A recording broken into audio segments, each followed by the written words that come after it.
இன்றைய தினம் நமது அன்பு சகோதரர் கணேசன் அவர்கள் இறந்த 3வது ஆண்டு நினைவு நாள். அதை முன்னிட்டு அவர் வாழ்ந்த இல்லத்திற்கு சென்று அவர் படத்திற்கு நமது காங்கிரஸ் கமிட்டியின் சார்பாக மாலை அணிவித்து அஞ்சலி செலுத்தி மரியாதை செலுத்தி கொண்டிருக்கிறோம். கணேசன் அவர்கள் என்று சொல்வதை விட யாத்திரை கணேசன் என்று சொல்வது தமிழ்நாடு முழுவதும் பிரபலமான ஒரு பெயர். காரணம் என்னவென்றால், அவர் சிறு வயது முதல் அனைத்து தலைவர்கள், அதாவது குமரியானந்தன் காலத்திலிருந்தும் மற்றும் அனைத்து மாநில தலைவர்கள் நடத்திய அத்துணை யாத்திரைகளிலும் மாதக்கணக்கில் பங்கேற்றுக் கொள்வார்.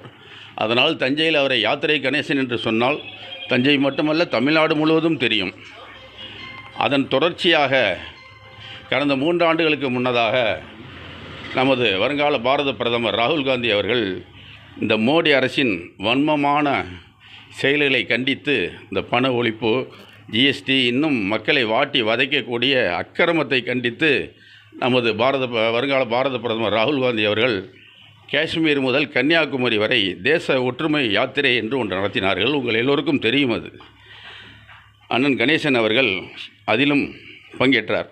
தஞ்சையிலிருந்து சில நண்பர்கள் அழைத்து கொண்டு பங்கேற்று அவர் கூட தொடர்ந்து நடைப்பயணம் 1 மாத காலம் காஷ்மீரிலிருந்து வந்து தமிழ்நாடு வந்து அது மகாராஷ்டிரா மாநிலம் கன்னியாகுமரி வரதா இருந்துச்சு. மகாராஷ்டிரா மாநிலத்தில் அந்த யாத்திரை நடந்து கொண்டிருக்கும் பொழுது எதிர்பாராத விதமாக ஒரு விபத்தில் சிக்கி தனது இன்னுயிரை இழந்துவிட்டார். நினைக்கும் போது நெஞ்சம் பதறுகின்றது. ஏனென்றால் அவர் சிறு வயது முதல் குடும்பத்தை பார்க்க மாட்டார், வியாபாரம் பார்க்க மாட்டார். காங்கிரஸ் காங்கிரஸ் காங்கிரஸ் என்று இந்த காங்கிரஸுக்காக வாழ்ந்து காங்கிரஸ்காரராகவே அந்த யாத்திரை கணேசன் என்று சொல்லக்கூடிய அடைமொழிக்கு ஏற்ப அந்த யாத்திரையிலேயே அவருடைய உயிர் பிரிந்து விட்டது. இது எல்லோருக்கும் தெரியும். அப்பொழுது டிவியில், ஆனால் அவர் உழைத்த காங்கிரஸ் கட்சிக்கு உழைத்த உழைப்பின் பலனாக இந்தியா முழுவதும் டிவி டெலிகாஸ்ட் செய்தது அந்த நிகழ்ச்சியை, அந்த சம்பவத்தை. அதில் ராகுல் காந்தி அவர்கள் மிகப்பெரிய பாக்கியமாக, யாருக்கும் கிட்டாத பாக்கியம், நமது சகோதரர் கணேசன் அவருடைய பாதத்தை தொட்டு வணங்கி அஞ்சலி செலுத்தினார்கள். மிக மிக அது யாருக்கும் கிடைக்காத பெரும் பாக்கியமான ஒரு செயல்.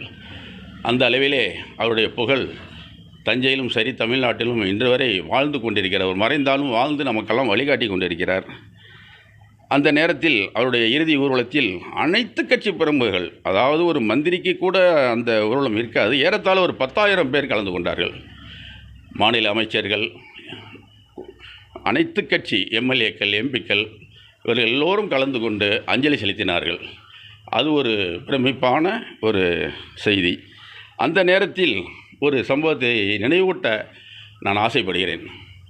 நமது முன்னாள் மாநில காங்கிரஸ் கட்சி தலைவர் திருநாவுக்கரசர் அவர்கள் இரங்கல் கூட்டம், அனைத்து கட்சி இரங்கல் கூட்டம் பேசும் பொழுது சொன்னார்கள், கணேசன் அவர்களுடைய வாழ்க்கைக்கு அவர் வாழ்ந்த இல்லத்தை காங்கிரஸ் கமிட்டி ஒரு நினைவு இல்லமாக அமைத்து தர வேண்டும் என்று காங்கிரஸ் கமிட்டிக்கு கோரிக்கை வைத்தார்கள்.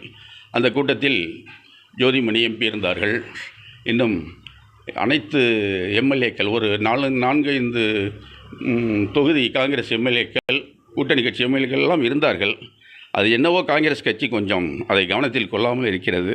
ஆகவே வரும் இந்த ஆண்டிலாவது அவருக்கு அவருடைய இல்லத்தை நினைவில்லமாக அமைத்து தர வேண்டும் என்று தஞ்சை மாநகர மாவட்ட காங்கிரஸ் கமிட்டியின் சார்பாக நாங்கள் கேட்டுக்கொள்கிறோம். மேலும் அந்த இரங்கல் கூட்டத்தில் நமது கிள்ளியூர் சட்டமன்ற உறுப்பினர் மரியாதைக்குரிய அண்ணன் ராஜேஷ்குமார் அவர்களும் கலந்து கொண்டார்கள்.